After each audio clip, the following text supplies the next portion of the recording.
네, 너무나 귀하신 우리 장로님 여러분들 이렇게 귀한 자리에 불러주셔서 감사드리고요.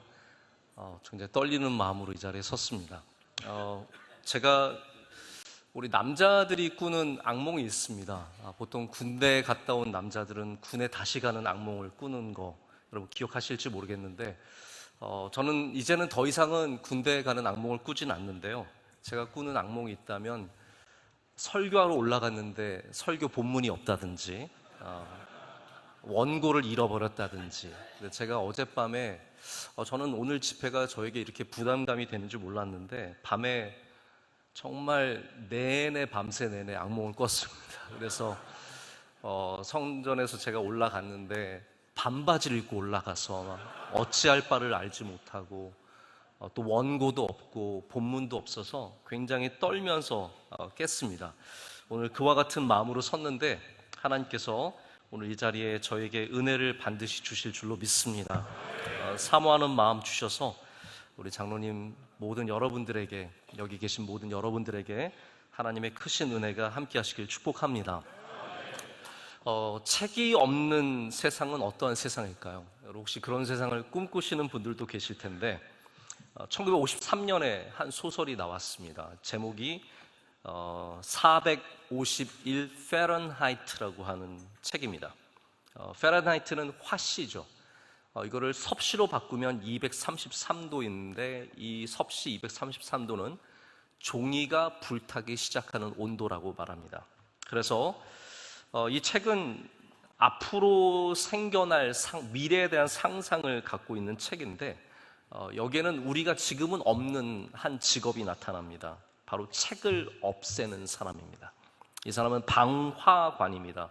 소방관이 아니라 불을 지르는 사람, 방화관인데 이 사람은 인류가 남겨둔 모든 책들을 샅샅이 찾아서 불태우는 것이 이들의 임무입니다. 여기 나오는 주인공인 몬테그라고 하는 사람이 오늘 바로 말씀에 나오는 요시야의 정확하게 반대가 되는 일을 하고 있습니다. 요시야는 하나님의 말씀을 되찾은 사람인데 이 소설에 나오는 몬테그는 책을 압수해서 불태우는 사람입니다. 늘 수천 권의 책을 찾아서 불태우는데 하루는 한 노인이 몰래 가지고 있었던 책을 찾아서 불태우는데 그 노인이 절망해서 결국은 자기도 그 책과 함께 분신해서 죽습니다. 몬테그는 이런 장면을 보면서 굉장히 큰 궁금증에 빠집니다. 책이 뭐길래, 아니 책이 뭐 대단하다고 그것을 위해서 목숨을 바치는가 궁금해하죠. 그의 상관은 절대로 책은 아무 가치가 없다고 말하지만 궁금한 몬테그는 책을 열기 시작합니다. 그리고 그 책을 조금씩 보기 시작합니다. 그러면서 그 책을 이제는 지키는 사람으로 변화되는 이야기가 이 소설의 내용입니다. 이 소설의 작가가 바라본 이 미래, 디스토피아는 어떠한 세계입니까? 역사가 없는 세계죠. 책이 남아있지 않다는 것은 역사가 사라졌다는 것이고 역사로부터 도망가는 시대를 말하는데 역사로부터 도망가는 모든 시대는 암울한 시대가 될 수밖에 없다는 것이 이 책의 내용입니다. 여러분 실제로 우리 역사를 돌아봐도 책을 없앤 나라는 한 나라도 성공하지 못했습니다. 진시황이 여러분들도 아시는 사건이실 텐데 분서갱유라고 하죠. 책을 불태우고 또 공부하는 사람들을 산채로, 유생들을 산채로 묻어버린 사건이 있었습니다. 진나라는 모든 성공할 조건을 다 갖고 있었지만 결국 성공하지 못했습니다. 근래로 들어오면 나치가 증오의 책으로 다 불태우고 그리고 많은 사람들을 학대하고 또한 그들의 책을 빼앗았습니다.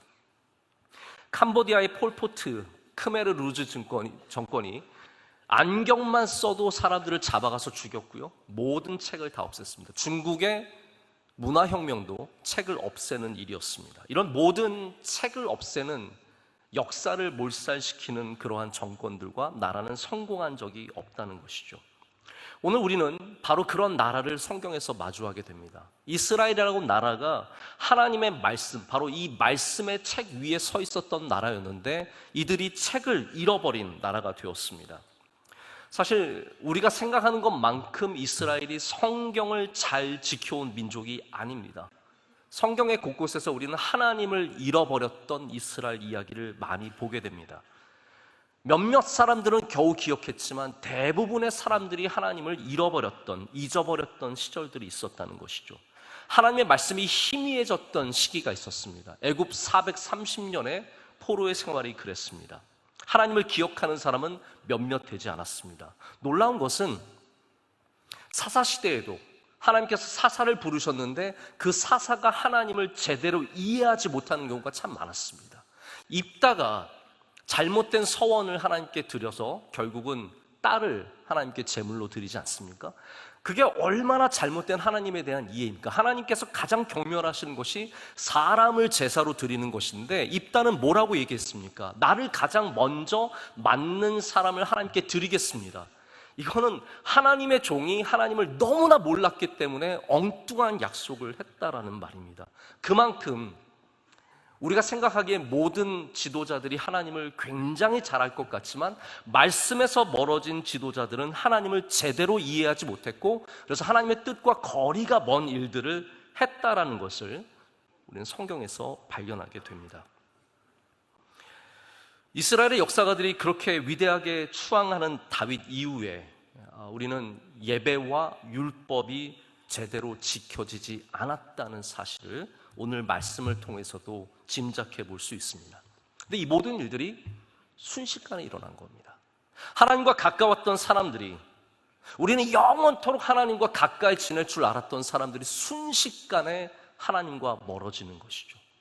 우리 대한민국의 교회가 계속해서 부흥할 줄 알았는데 순식간에 정체기를 맞고 그리고 하향 곡선을 그리고 있습니다. 모든 것들이 순식간에 일어나는 일입니다. 모든 가까운 것들은 떨어지려고 하는 힘을 갖고 있다고 합니다. 그것이 물리의 법칙입니다. 그렇기 때문에 심지어는 우리가 하나님과 가까이 있으려고 아무리 노력을 해도 이 세상은 우리를 하나님으로부터 떨어지게 하려고 하는 힘을 갖고 끊임없이 우리를 당긴다는 말입니다. 오늘 본문에 나오는 열왕기 하, 그리고 그 전에 있는 열왕기 상, 여기에 하나님과 가까웠던 수많은 왕들이 있었습니다. 우리는 히스기야와 요시야만 대단한 믿음을 가졌다고 생각하지만 성경의 기록을 보면 믿음이 좋았던 왕들이 있었습니다. 그런데 그들도 순식간에 하나님과 멀어졌습니다. 1000번제를 드려서 하나님과 가장 가깝게 지냈던 솔로몬이 순식간에 하나님과 멀어졌고 그는 열정적으로 우상을 숭배하는 사람이 되었습니다. 가까웠던 것들은 이렇게 멀어지려는 힘을 갖고 있다고 말합니다. 부부도 마찬가지고 친구도 마찬가지고 감동이 사라지고 우리 안에 성령의 충만함이 사라지면 우리의 믿음도 그저 좋은 기억에 지나지 않게 됩니다. 오늘 우리는 성경에서 26살 난 왕이 하는 일을 보고 있습니다. 혹시 장로님들은 26살에 뭘 하셨습니까? 저는 26살에 늦은 나이에 군대를 갔습니다. 저는 대학교 졸업하고 신대원 1년을 마치고 군에 입대를 했기 때문에 비교적 늦은 나이에 군에 갔습니다. 그래서 저는 26살의 기억이 별로 좋지 않습니다. 늘 바깥 세상을 그리워했던 마음밖에 기억이 나지 않습니다. 26의 남자들은요, 하고 싶은 게 분명히 있습니다. 저희 청년들을 봐도 26인 남자들, 그때 즈음의 사람들은 다들 뭔가 화려한 것과 멋진 것과 아름다운 것을 추구하는 삶을 삽니다. 왕이라면 충분히 그럴 만한 능력이 있는 사람 아니었겠습니까? 그런데 이 26살의 요시야가 가장 원했던 것은 하나님의 성전을 고치는 일이었습니다. 할렐루야. 우리가 하나님의 성전을 아름답게 만들기를 원하고 하나님을 기쁘시게 하는 일을 꿈꾼다면 하나님은 좋은 꿈을 가진 곳에 좋은 일이 일어나게 하십니다. 요시야가 성전을 고치려고 하는 그 마음을 갖고 있었기 때문에 하나님께서는 그 마음을 보시고 요시야가 말씀을 발견하는 은혜를 허락해 주시는 거죠. 돈이 많다고 다 좋은 일을 하는 것 같지는 않습니다. 여기 지금 서기관 사반을 보내서 거기에 모여있는 예물이죠. 은을 계산해서 사람들로 하여금 성전을 고치게 하는데 사람이 돈을 얼마를 갖고 있느냐도 중요하지만 어떻게 그 돈을 쓰느냐가 더 중요한 것 같습니다. 요시야는 26살의 청년이 말과 마차를, 멋진 차를 몰고 싶은 그 마음을 다 내려놓고, 아름다운 여인들과 놀고 싶은 마음을 다 내려놓고 성전을 고치는데 이 모든 물질을 사용하게 됩니다. 저희 교회 청년들이 이번 주에 다 단기 선교를 다녀왔습니다. 캄보디아로, 인도네시아로, 일본으로 단기 선교를 다녀오는데 정말 얼마나 하고 싶은 게 많은 때이겠습니까? 여름방학 딱 시작하고 나면 어디 가고 싶은 데도 많고 하고 싶은 것도 많겠지만, 이 청년들이 몇 달 동안 이 단기 선교를 기도로 준비하고 새벽 예배 나오고 또 저녁 늦게 만나서 프로그램들을 준비하고, 또 가서 편한 것도 아니죠. 가서 더운 나라에서 고생하고 힘들고 박수 쳐주는 사람도 없이 헌신하는 모습을 보면서 제가 참 많은 감동과 도전을 새롭게 받았습니다. 여러분, 다시 말씀드립니다. 좋은 일을 하면 좋은 일이 생깁니다. 요시야가 좋은 일을 꿈꿨기 때문에 하나님께서는 요시야에게 좋은 일을 만들어 주셨습니다. 그리고 율법책을 찾게 되었습니다. 여러분, 아무리 우리가 교회를 오래 섬기고 교회 안에서 중요한 위치를 갖고 있을지라도 우리가 결코 잊어서는 안 되는 것이 있습니다. 오늘 말씀의 주제는 정말 올해 너무 잘 정하신 것 같습니다. 우리 말씀을 반드시 기억해야 되고, 말씀 위에 서야 되고, 말씀으로 돌아가야 합니다. 저는 비교적 숙제를 잘하는 학생이라서요, 이번에 주제가 말씀으로 돌아가자여서 저는 오직 이 주제에 맞춰서 말씀을 준비했습니다. 오늘 이 말씀을 통해서 여기 한국교회를 정말로 땀 흘려 눈물 흘려 섬기시는 우리 장로님들께서 더욱더 말씀 위에 서시고 말씀으로 돌아가는 은혜가, 요시야와 같은 은혜가 있으시길 축복합니다. 건물도 중요합니다. 그러나 그 건물이 그들의 신앙을 온전하게 한 것은 아니었습니다. 하나님의 성전은 솔로몬 때부터 지금 요시야 때까지 아주 든든하게 서 있었습니다. 건물이 분명히 있었다는 거죠. 건물이 있었다는 것은 거기에 예배도 있었을 것이고 많은 제사들도 분명히 있었을 것입니다. 하지만 그것으로 온전해지지 못했습니다. 이들에게 없는 것이 하나 있었는데, 그것이 뭐였냐면 바로 하나님의 말씀이었습니다. 하나님의 말씀을 잃어버린 이 이스라엘 사람들은 성전은 분명히 그대로 서 있었지만 하나님의 말씀 없이 헤매이는 민족이 되고 말았습니다. 우리의 예배와 삶을 지도하는 것이 우리의 열심이 아니라 하나님의 말씀이라는 사실을 다시 기억해 봐야 합니다. 우리 삶에도 하나님의 말씀이 그렇기 때문에 반드시 재발견되어야 합니다. 지금까지 우리가 그냥 하나님을 사랑하는 마음으로 열심히 일하고 섬기고 살아왔다면, 이제는 그 말씀 앞에 가서 서서 말씀이 주시는 능력과 힘으로 하나님을 다시 섬기는 자세를 가져야 합니다. 우리가 대부분 디스토피아를 생각하면은 영화를 보면 디스토피아가 많이 나오지 않습니까? 핵전쟁으로 완전히 폐허가 된 지구, 요즘에 또 인기인 좀비들이 들끓고 있는 이 지구, 식물들이 다 사라지고 물이 없는 지구, 이러한 디스토피아가 우리가 보는 디스토피아인데, 성경이 보여주는 디스토피아는 다릅니다. 성경이 보여주는 진정한 디스토피아는 생물이 말라버린 것이 아니라 영혼이 말라버린 곳입니다. 우리 영혼이 하나님의 말씀을 떠나서 말라버린 곳이 결국은 디스토피아가 될 수밖에 없는 것이고, 하나님의 기억이 없는 곳이 디스토피아가 된다는 것이죠. 저는 성전 수리만으로도 참 귀한 거라고 생각을 합니다. 요시야가 성전 수리를 한 것만으로도 이만한 열정을 가졌던 왕이 없었던 것을 저희가 짐작해 볼 수 있습니다. 근데 오늘 말씀은 성전의 수리만큼 귀하고 중요한 것이, 아니 하나님께서 더욱더 바라셨던 것이 말씀의 회복이었다라는 것을 우리에게 보여주고 있습니다. 여러분, 우리가 부흥보다 더 꿈꿔야 하는 것이 말씀의 회복입니다. 우리의 성전이 더 커지는 것보다 더 꿈꿔야 하는 것이 말씀의 회복이고 말씀의 능력입니다. 말씀의 능력이 없다면 아무리 멋진 건물을 가지고 있다고 할지라도 그 건물은 결국은 능력이 없는 곳이 되기 때문입니다.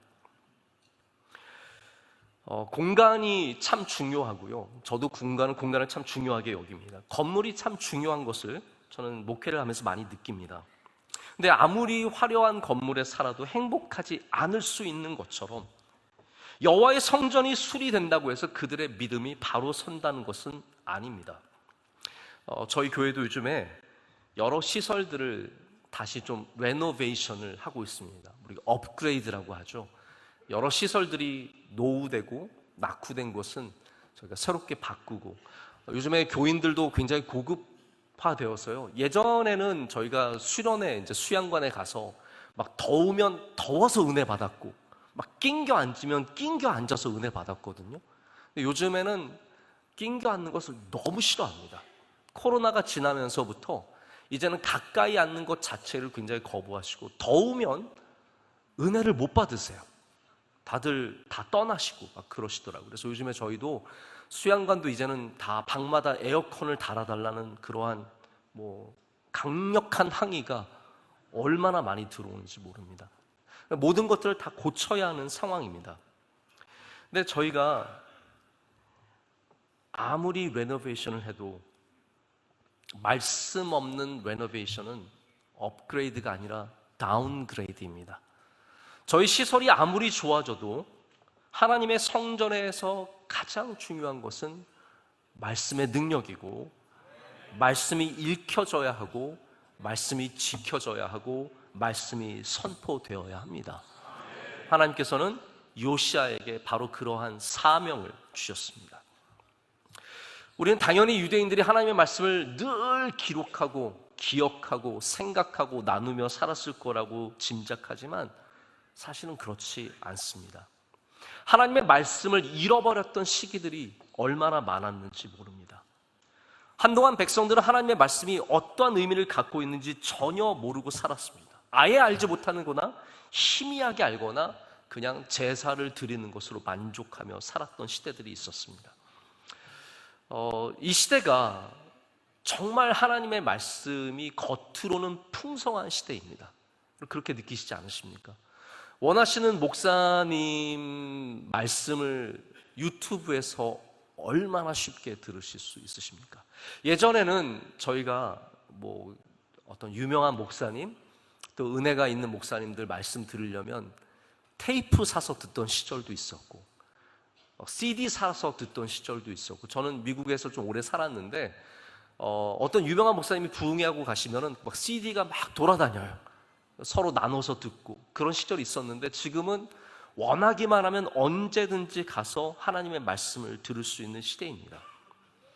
이렇게 풍성하지만 이런 풍성함 속에서도 우리가 그 말씀을 귀하게 여기지 않고 그 말씀을 듣고 순종하지 않는다면 우리도 여전히 요시야의 시대를 살아가는 것과 마찬가지일 수밖에 없습니다.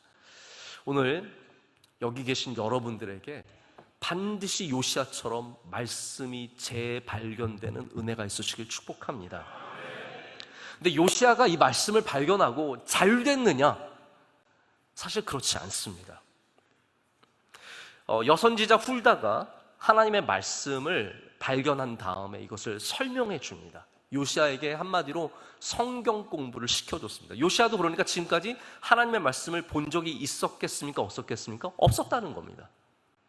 처음으로 하나님의 말씀을 보게 되고 듣게 되는데 너무 큰 충격을 받습니다. 보통 학자들은 이때 발견된 하나님의 말씀이 신명기일 것이다 라고 짐작을 합니다. 신명기 말씀을 발견했다는 거죠.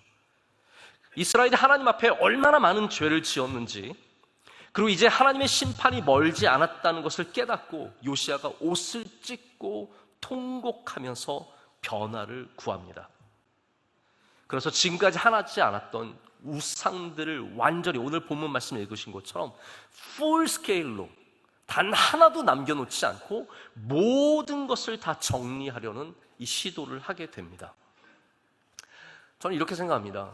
요시야가 하나님의 말씀을 발견하지 않았다면 편하게 살았을 것 같습니다. 혹시 여러분 그런 생각 안 해보셨습니까? 요시야가 만약에 신명기를 발견하지 않았고 하나님께서 우상을 싫어하신다는 말씀을 알지 못했고 하나님께서 이 모든 일들 가운데 이스라엘을 지금 벌하실 계획을 갖고 계신다는 것을 알지 못했다면 요시아는 그냥 다른 왕들처럼 그의 조부인 므낫세처럼 그냥 우상을 섬기면서 편하게 살았을지 모르겠습니다. 근데 하나님의 말씀이 갖고 있는 능력이 바로 이런 거라고 생각합니다. 하나님의 말씀은 우리 안에 들어오면 능력이 됩니다. 우리가 할 수 없는 일들을 하게 만들고요, 우리가 꿈꾸지 않았던 것을 꿈꾸게 만들고, 우리가 위험하고 두려운 일들 앞에 담대하게 서게 하십니다. 그렇기 때문에 우리의 열심과 우리의 능력만으로 하는 것이 아니라 하나님의 말씀이 우리 안에 들어와야 그 일들을 감당할 수 있는 사람이 되는 것이죠. 바로 요시아가 그렇게 되는 겁니다. 편하게 살 수 있었던 요시아가 괜히 하나님의 말씀을 봐서, 혹시 여러분들도 그런 일들이 없으십니까? 오늘 괜히 하나님 말씀 봐서 손해보는 일이 없으셨습니까? 제가 한 번은 새벽 예배 때 제가 꼭 그러라고 한 건 아니었는데 그래도 하나님의 백성들이 좀 억울한 일을 당해도 너무 고소고발하는 거는 별로 좋지 않다, 이렇게 말을 했는데 딱 그날 고소를 하고 싶었던 집사님이 그 얘기를 들었어요. 저한테 와서, 목사님, 제가 오늘 고소를 하려고 다 준비했는데 목사님 말씀을 괜히 새벽 예배 나가서 들어가지고 제가 고소를 못하겠습니다. 여러분, 하나님의 말씀을 들을 때 손해보는 일이 분명히 있습니다. 하나님의 말씀을 따라 살려고 할 때 내가 원하지 않는 어려운 일을 해야 되는 일들이 분명히 생깁니다.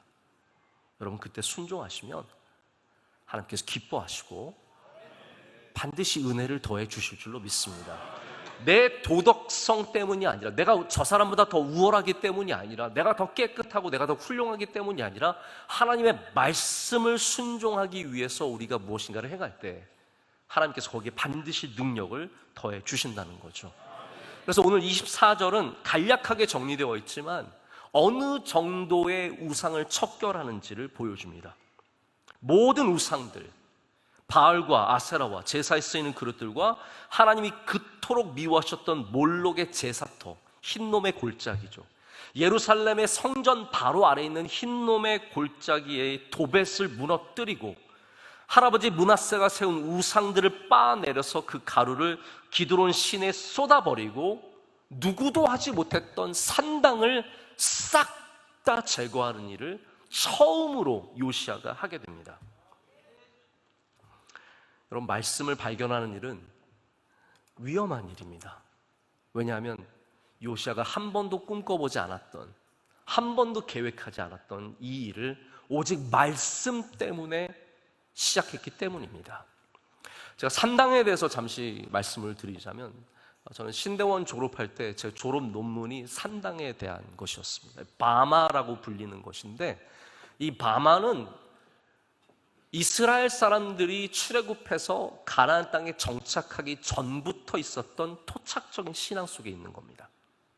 마치 우리나라에 산에 가면은 이런 조그만 어떤 집 같은 거 만들어 놓고 거기서 제사도 지내고 그러는 것처럼 이스라엘 사람들도 이 산당, 높은 곳에 뭘 지어 놓고 거기서 모든 악한 행위들을 참 많이 했습니다. 그런데 모든 하나님께 은혜를 받았던 왕들이 다 없애려고 했는데 성경의 기록에 뭐라고 나와 있냐면, 그러나 산당은 없애지 못했더라라고 나와 있어요. 단 한 명도 산당을 없애지 못했습니다. 왜냐하면 열심만 있었기 때문입니다. 근데 요시아가 산당을 없앨 수 있었던 이유는 열심 위에 하나님의 말씀을 순종하려는 마음이 있었기 때문이죠. 말씀이 있었기 때문에 그가 산당까지 없애는 과감한 종교 개혁을 하게 된다는 것이죠. 여러분, 말씀을 발견하면, 말씀이 우리 안에 들어오면 우리 안에 하나님께서 변화를 시작하십니다. 그렇기 때문에 위험한 일이 될 수 있습니다. 우리나라 기독교 역사에도 이런 일들이 많았습니다. 선비 할아버지가 동네에서 열리는 부흥회를 가십니다. 도포도 입으시고 갓도 쓰시고 그렇게 가셔서 성령 받고 돌아오셔서 집에 있는 모든 제사 도구를 싹 없애는 거예요. 할아버지가, 선비 할아버지가 은혜 받으면 말도 안 되는 일을 행하시는 거죠. 돈 많고 큰 사업하시던 분들이 예수님 믿고 나서 첩불청산하고 그들에게 길을 열어줘서 본가로 돌아오고 가정을 올바로 세우는 이야기들 얼마나 많습니까? 성령 받고 나서 집에 돌아가서 노름과 관계된 모든 것들을 불태우는 이야기들이 있고, 집에 들어와서 망치로 술독을 깨뜨리는 이야기도 있습니다. 왜 그렇게 합니까? 하나님의 말씀이 우리 안에 들어올 때 바로 그런 변화가 시작된다는 것이죠. 우리가 말씀을 그냥 좋게만 읽으려고 하면 변화가 일어나지 않습니다. 그러나 말씀을 살아계신 하나님의 말씀으로 인정하고 읽으면 우리에게 위험한 일이 될 수 있습니다. 요시야의 말씀 읽기가 얼마나 극단적이었습니까? 얼마나 혁명적이었습니까? 있는 그대로 하나님의 말씀을 다 받아들였기 때문에 아무도 못한 우상, 모든 것들을 다 없애는 일을 감당하게 되고, 그리고 한동안 멈춰 있었던 유월절을 회복하게 됩니다. 여러분, 우리 대한민국의 한국교회 모든 교회들이 유월절을 회복하기 위해서는 말씀으로 돌아가야 하고, 우상을 없애기 위해서는 말씀으로 돌아가야 하고, 그리고 아무도 없애지 못하는 산당을 없애기 위해서 말씀으로 돌아가야 할 줄로 믿습니다. 저는 성경이 참 위험한 책이라고 생각합니다. 저 군대에 있을 때 기억해보면 금지 서적이 여전히 있었던 때였습니다. 이런 책들은 부대에 가지고 들어올 수 없는 책들이 있었고, 제지하는 목록들이 있었습니다. 왜냐하면 우리나라도 여전히 지금도 그렇지만 우리는 공산 정권과 마주하고 있고 대적하고 있는 그런 상황이기 때문에 이런 것들이 굉장히 중요하고, 특별히 군인들에겐 더욱더 중요하겠죠. 우리가 그런 것들을 불온서적이라고 부릅니다. 불온서적은 위험하기 때문에, 그걸 읽으면 정신세계에 영향을 미치기 때문에 금지하는 책들이죠.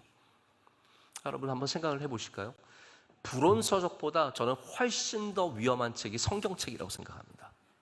공산당이 왜 성경책을 절대로 못 들어오게 할까요? 왜 북한 정권이 성경책을 갖고 있으면 사형에 처할 정도로 이렇게 강력하게 제재할까요? 왜냐하면 성경 말씀에 능력이 있기 때문입니다.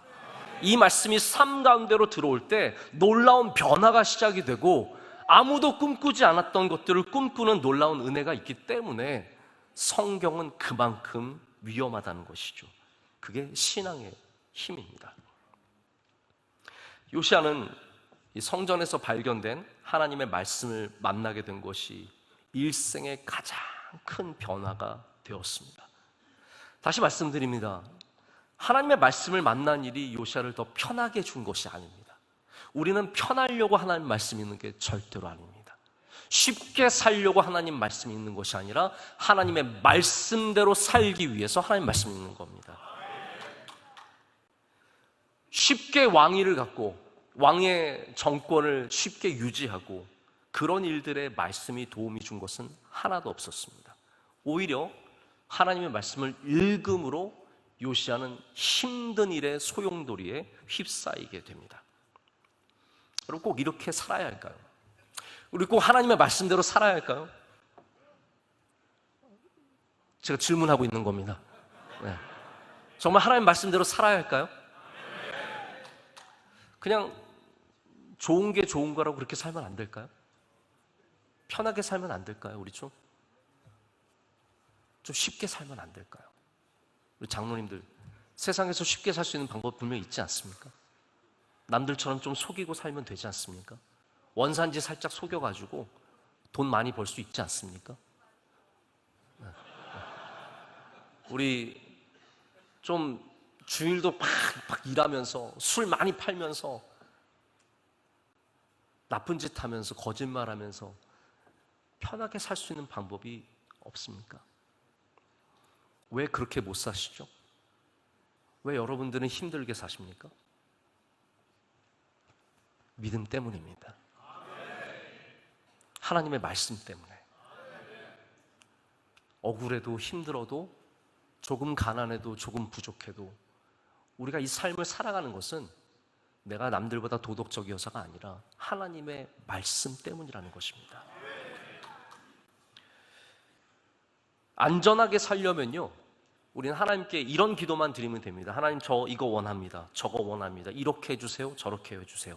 이거는 안전한 기도입니다. 안전한 기도도 안 들으시는 분도 많아요. 안전한 기도도 나쁜 기도는 아닙니다. 하나님, 우리 아이들 잘 되게 해주세요. 건강하게 해주세요. 어느 대학에 들어가게 해주세요. 어느 직장에 들어가게 해주세요. 저 이번에 땅 팔리게 해주세요. 값 오르게 해주세요. 이거 안전한 기도입니다. 다 내가 원하는 것을 얻는 기도죠. 위험한 기도는 무엇입니까? 하나님 뜻대로 되기를 원합니다. 하나님, 나를 인도하여 주시옵소서. 하나님께서 나를 인도해 달라고 기도하면 하나님의 인도하심을 따라가야 되잖아요. 근데 하나님 우리를 절대로 쉬운 곳으로만 데려가시는 분이 아니시라는 겁니다. 마치 아브라함에게 너의 편한 아비집을 떠나서 내가 너에게 명령하는 이 길로 가라고 말씀하시는 것처럼 우리에게 어려운 삶을 요구하시지만, 여러분, 그러한 선택을 할 수 있는 이유는 우리가 원하는 것은 안전이 아니라 하나님과 함께하는 삶이기 때문입니다. 우리는 더 편한 것을 원하는 것이 아니라, 더 쉬운 것을 원하는 것이 아니라, 여러분, 이 시대상이 무엇입니까? 21세기 2024년 우리가 살아가는 이 시대는 편한 것이 최고의 가치입니다. 쉬운 것이 최고의 가치입니다. 남들처럼 쉬면서 사는 것이 가장 복된 가치입니다. 그런데 우리가 그것을 바라보지 않는 이유는 우리의 최고의 가치는 편안함이 아니라 잘 믿는 것이기 때문이죠. 하나님과 동행하는 것이기 때문입니다. 하나님의 말씀의 가치를 알기 때문에 우리는 위험한 길을 하나님의 인도하심을 따라 걸어가는, 요시야처럼 우상을 척결하고 산당까지 다 없애는, 여러분, 이 일에 얼마나 많은 대적들이 있었겠습니까? 우리나라에 뭐 하나만 바꾸려고 해도 그 관계된 사람들이 다 일어서서 아무것도 못하게 하는 것이 이 나라인데, 이스라엘의 산당을 바꾸려고 하면 산당에 관련된 사람들이 얼마나 많았겠습니까? 제사장들과 거기에서 상권을 갖고 있는 사람들과 연결되어 있는 지도자들이 얼마나 많은 로비를 했겠으며 요시야의 생명을 위협했겠으며 이 정권을 흔들려고 했겠습니까? 그러나 요시야가 그 일을 감당하게 된 것은 그가 훌륭한 혁명가에서가 아니라 하나님의 말씀 때문이라는 것입니다. 우리는 하나님의 말씀대로 살아가려고 하는 마음을 갖는 순간 사실은 불온서적의 10,000배, 10,000,000배 더 위험한 성경의 책장을 열게 되는 것입니다. C.S. 루이스가 쓴 나니아 연대기를 여러분 잘 아실 텐데요, 거기 사자, 마녀, 그리고 옷장이라고 하는 첫 번째 제목의 책에서 이런 내용이 나옵니다. 거기에 이제 수잔이라고 하는 아주 예쁜 아이가 나와요. 이 아이가 이 나니아라고 하는 그 나라에 들어가서 미스터 비버를 만납니다. 그들을 안내해주는 비버를 만나는데, 여기에 사자 아슬란이라고 하는 사자가 있습니다. 아슬란은 사자인데 우리 예수님을 상징하는 동물입니다. 사자 굉장히 중요한 등장인물로 나오죠. 근데 수잔이 아슬란을 만나야 하는데 무서우니까 비버한테 물어봤습니다. 아슬란은 안전하죠? 사자를 만나는 게 좀 두렵긴 한데 안전하죠? 이렇게 물어봤습니다. 근데 미스터 비버가, 여러분 아시겠죠? C.S. 루이스는 진짜 위대한 신학자에 가깝습니다. 문학가라기보단 신학자에 가까운 분인데 이렇게 얘기합니다. 아슬란에 대해서 안전하다고? 누가 안전하다고 했니? 아슬란은 안전하지 않아. 그러나 아슬란은 선한 분이시지. 선한 분이시지 라고 얘기합니다. 우리 예수님은 안전하신 분이 아니십니다. 우리 하나님은 안전하신 분이 아니십니다. 우리가 하나님의 말씀대로 살아가려고 할 때 우리는 우리가 원치 않는 위험의 길을 걸어야 할 때가 있습니다. 그러나 우리가 신뢰하고 믿어야 될 것은 우리 하나님은, 우리 주 예수 그리스도는 선한 분이시라는 사실입니다. 우리가 그것을 의지하고 갈 뿐이지 이 길이 안전하기 때문에, 편하기 때문에 이 길을 걸어가는 것은 아니라는 말입니다. 여러분, 위험하다는 말은 사고를 당한다는 게 아닙니다. 그러니까 모르고 일어나는 사건들이 사고죠. 저희 며칠 전에도 서울시청 앞에서 큰 교통사고가 있어서 너무나 안타까운 생명들이 안타깝게 생명을 잃었습니다. 정말 안타까운 일이죠. 사고입니다. 사고는 알지 못하고 당하는 게 사고입니다. 위험은 알지만 하는 것이 위험입니다. 우리 조선에 와서 복음을 전한 수많은 선교사들과 소록도의 나병 환자촌에서 기꺼이 평생을 보낸 수녀들과 목사님들, 모르고 한 게 아닙니다. 아이들이 풍토병에 죽을 걸 알지만 이 조선 땅에 배를 타고 들어온 것이고, 내가 나병에 걸릴 수 있다는 것을 알지만 그곳에 들어가서 그들의 고름을 빨고 그들을 치유했던 것입니다. 그들은 사고로 돌아가신 것이 아니라 위험을 알고 있었지만 하나님의 말씀의 능력으로 거기까지 가게 된 겁니다. 여러분, 신앙이라는 게 무엇일까요? 신앙이라는 것은 그렇게 하지 않고서는 안 되는 게 신앙입니다. 혹시 주일날 낮예배를 빠져보신 경험이 있으십니까? 장로님들한테 이런 질문을 드려서 죄송합니다. 혹시 있으실 수도 있거든요. 근데 우리가 주일날 낮예배를 못 빠지는 건 왜일까요? 예배를 드리지 않고서는 안 되기 때문에 못 빠지는 거죠. 혹시 여러분들도 아침에 내가 오늘 교회를 가야 되나 그런 고민을 하십니까? 제가 오늘 솔직한 고백을 한번 해도 될까요? 저는 가끔 주일 아침에 일어나서 오늘 안 가면 안 되나 하는 생각을 할 때가 있습니다. 그때마다 저를 붙잡아 주는 것은 놀랍게도 은혜가 아니라 내가 이 교회 목사지라는 생각입니다. 우리에게 주신 직분이 갖고 있는 중요한 보호막이 있습니다. 우리의 직분은 우리로 하여금 우리의 신앙을 붙잡아주는 능력이 있습니다. 그렇기 때문에 우리의 신앙, 이것을 하지 않고서는 안 되는 것이 때로는 우리의 직분을 통해서 지켜집니다. 저는 그래서 하나님께 참 감사한 것이 있습니다. 제가 만약에 목사가 안 됐으면 저는 분명 주일을 가끔 빼먹는 교인이 되었을 것입니다. 저를 목사 삼아주신 하나님께 정말로 감사하는 것은 예배를 지키고 말씀을 읽고 기도하는 삶을 살아가게 하시기 때문입니다. 여러분, 하나님의 말씀을 읽을 때 우리 그렇게 살지 않고서는 안 되는 신앙이 우리 가운데 세워질 줄로 믿습니다. 오늘 본문 가운데는 요시야가 그토록 오래 멈추었던 유월절을 회복하는 이야기가 먼저 나옵니다. 사실 이 이야기는 22장과 23장 전체를 읽어보는 것이 참 좋습니다. 근데 오늘 말씀은 이제 결론적인 내용인데, 요시야의 종교개혁의 하이라이트가 두 가지입니다. 하나는 뭐냐 하면 산당을 방금 말씀드린 것처럼 없애는 것, 그리고 또 하나는 유월절을 재건하는 것입니다. 여러분, 신앙에는 항상 이 두 가지가 함께 있습니다. 없애는 것과 세우는 것. 우리 신앙이 하나님의 말씀을 통해서 우리가 발전하고 성장할 때 반드시 함께 생기는 일들이 우리 삶 가운데 잘못된 것을 잘라내는 것과 하나님께서 기뻐하시는 일들을 새롭게 시작하는 것입니다. 할렐루야. 우리가 말씀의 능력 안에 있을 때 우리가 잘못된 것들을 지워버릴 수 있는, 없앨 수 있는, 무너뜨릴 수 있는 용기를 갖게 되고, 하나님의 말씀의 능력을 가질 때 우리가 새로운 일들을 꿈꾸고 시작하게 되는 일들도 하게 됩니다.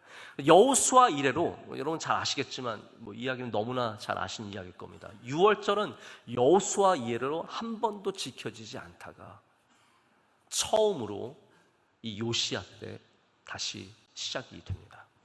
얼마나 위대한 일입니까?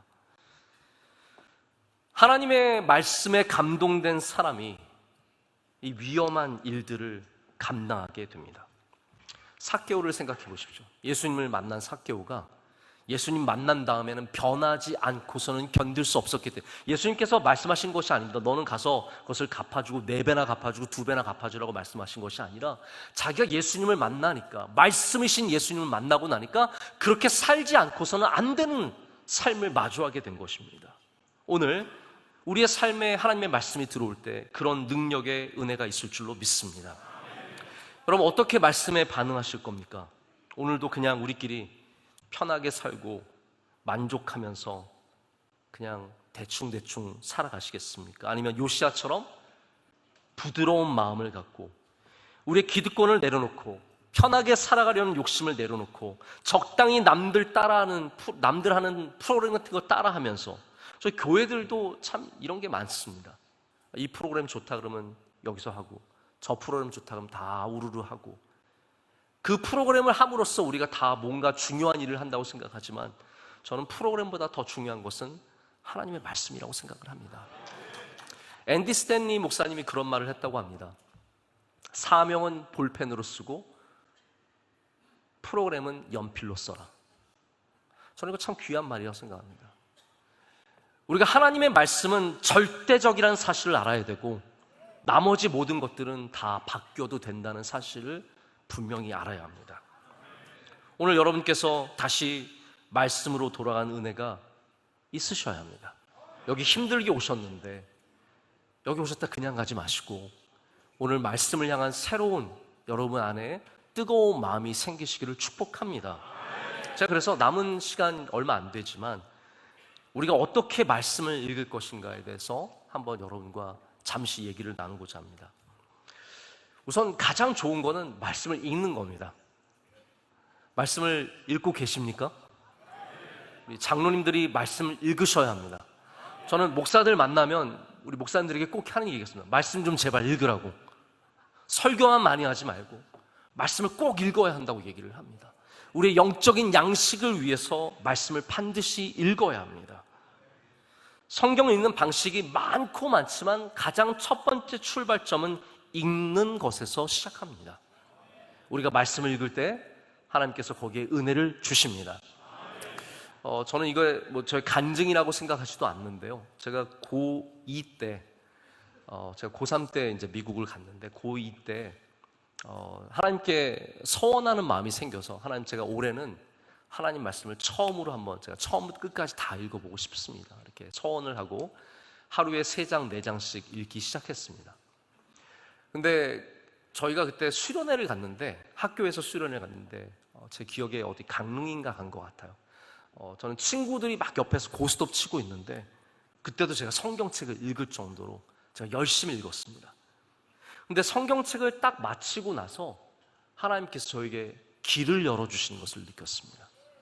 새로운 기회를 주시고 길을 열어주시고 제가 전혀 기도하지 않았던 저는 하나님의 능력은 그거라고 생각해요. 우리가 기도하는 것만 응답하시는 것이 아니라 우리가 기도하지 않는 것에 응답하신 하나님이 능력의 하나님이신 줄로 믿습니다.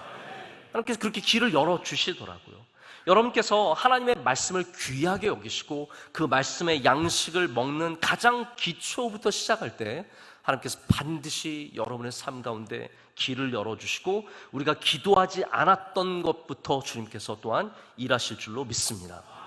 많은 사람들이 성경이 은혜가 되고 위로가 되기 때문에 읽기도 합니다. 어떤 분들은 성경에 나오는 굉장히 멋진 구절들을 사모하시더라고요. 이런 말씀 있지 않습니까? 스테픈 커리라고 하는 농구 선수도 굉장히 좋아하는 말인데 내게 능력 주시는 자 안에서 내가 모든 것을 할 수 있느니라.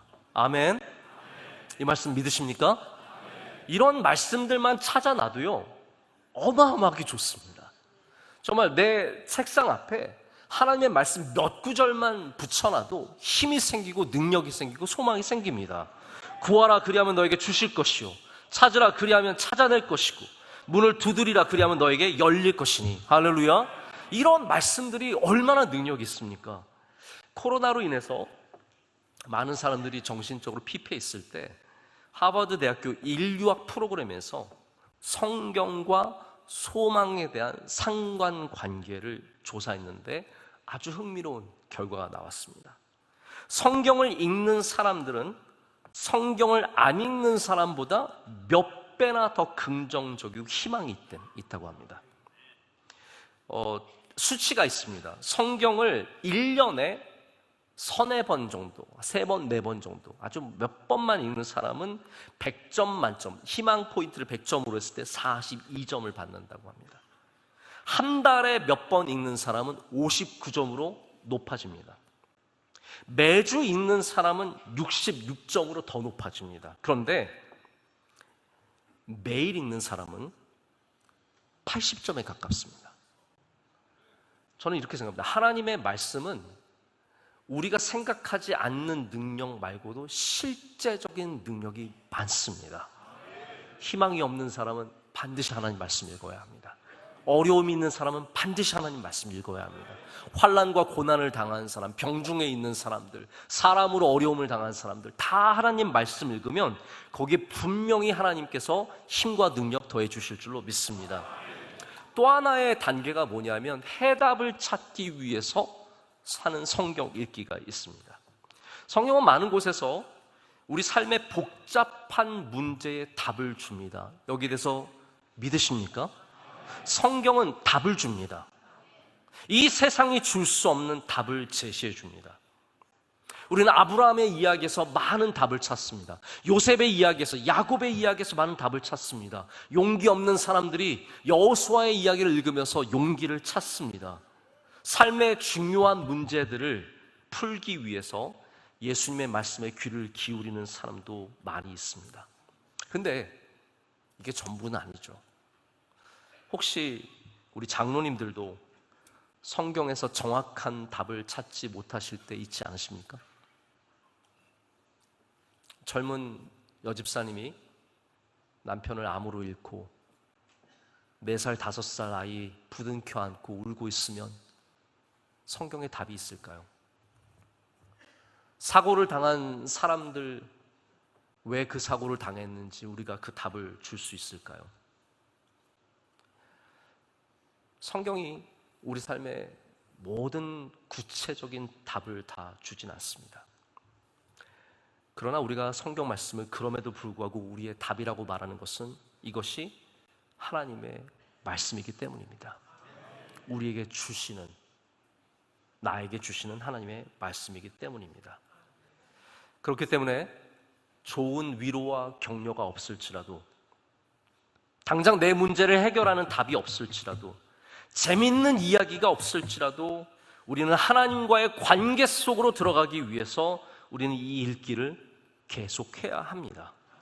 하나님의 말씀은 살아있고 아름다우며 능력이 있으며 옳고 지금도 우리를 변화시키는 힘이 있습니다. 그래서 시편 저자가 말하듯이 하나님의 말씀은 꿀과 같습니다. 꿀송이와 같다라고 했습니다. 이거는 영적인 고백입니다. 우리 장로님들의 모든 영혼 속에 하나님의 말씀이 꿀송이처럼 단 은혜가 있으시길 축복합니다. 이 마음을 꼭 얻어가시기를 축복합니다. 존 파이퍼 목사님이 그분의 책에서 성경을 읽는 것의 궁극적인 목표는 우리가 어떤 답을 얻기 위함이 아니라 하나님의 영광이 나타나는 것과 하나님의 존귀함이 그분의 백성에 드리는 예배 안에 뜨겁게 높임을 받는 것이다 라고 얘기합니다. 이런 이야기는 듣고도 무슨 말인지 잘 모르겠어요. 저도 지금 말하면서도 이게 무슨 말인가 하면서 말합니다. 이걸 자세히 설명드릴 시간도 없고 또 그러지 않을 겁니다만 이렇게 결론을 짧게 말씀을 드리고 싶습니다. 이거죠. 우리가 하나님의 말씀을 읽을 때 하나님은 영광을 받으십니다. 우리가 하나님의 말씀을 마주할 때 하나님은 기뻐하십니다. 우리가 하나님의 말씀대로 살아가려고 할 때 하나님은 그곳에 단비를 내려주시고 은혜를 내려주십니다. 새벽에 기도하실 때, 저녁에 기도하실 때 하나님의 말씀을 읽으시고 작은 소리로 읊조리고 우리가 하나님의 말씀을 귀하게 여길 때 하나님의 영이 우리와 함께 하시고 가르쳐 주시고 말씀하실 것을 분명하게 믿습니다. 여러분, 말씀을 읽으실 때마다 그곳에서 하나님께서 영광 가운데 거하시며 우리에게 주님의 은혜를 내려주십니다. 말씀을 맺습니다. 우리 모두가 깨어있는 교회와 깨어있는 주님의 종이 되기를 원하지 않습니까? 깨어있는 주의 종 되시길 축복합니다. 장로님들이 섬기시는 교회가 다 깨어있는 교회 되시길 축복합니다. 우리 대한민국 교회가 깨어있는 교회 되기를 원합니다. 그렇게 깨어있기 위해서 우리는 더욱더 하나님의 말씀으로 돌아가고 하나님의 말씀을 붙잡고 하나님의 말씀으로 살아가는 능력 있는 주의 종들이 되기를 간절히 소망합니다. 이 시간 우리 함께 뜨겁게 기도하겠습니다. 주님, 말씀하여 주시옵소서. 말씀을 붙잡게 하여 주시옵소서. 성령 충만케 하여 주시옵소서. 이 주시는 말씀을 통해서 하나님 우리의 원대로만 살아가는 것이 아니라 하나님의 능력으로, 하나님의 인도하심으로 살아가는 주의 종들이 되게 하여 주시옵소서.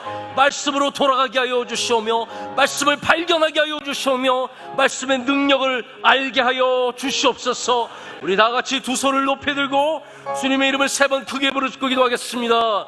주여, 주여, 주여. 크고 놀라운 능력의 하나님 아버지 감사합니다. 오늘도 우리와 함께 하신 하나님 아버지, 주의 손으로 굳게 붙잡아 주시며 친히 인도하여 주시옵소서.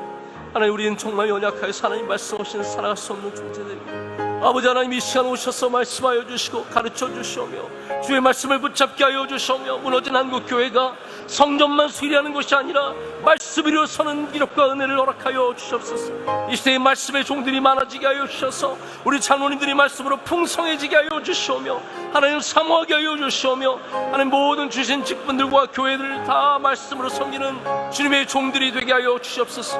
하나님께서 항상 함께 하여 주시옵고 한국교회의 마귀 사탄 틈타지 못하게 하여 주시오며, 오직 살아계신 하나님의 말씀이 다스리는 한국교회가 되게 하여 주시오며, 모든 성도들과 주님의 교회들이 일어나서 하나님의 말씀의 대로 살아가서 이 땅을 변화시키며 하나님의 뜻을 이루는 도구들이 다 되게 하여 주시옵소서. 하나님, 전국 장로연합회를 함께 하여 주셔서 하나님 이 집회가 하나님께 영광이 되는 집회가 되게 하여 주시오며, 50주년을 허락하여 주셔서 감사합니다. 하나님, 지난 50년을 집게 올려드리오니 앞으로 50년을 복되게 하여 주시고 귀하게 사용하여 주시며 능력으로 붙잡아 주시며 거룩하게 하시고 복되게 하여 주셔서 이곳을 통해서 하나님께서 많은 뜻을 이루어 주시며 하나님의 놀라운 능력이 이곳에 나타나게 하여 주시옵소서. 주여 역사하여 주시고 성령 충만케 하여 주셔서 오늘 밤에도 놀랍게 역사하여 주시고 심령 하나하나마다 변화받는 은혜가 있게 하여 주시옵소서.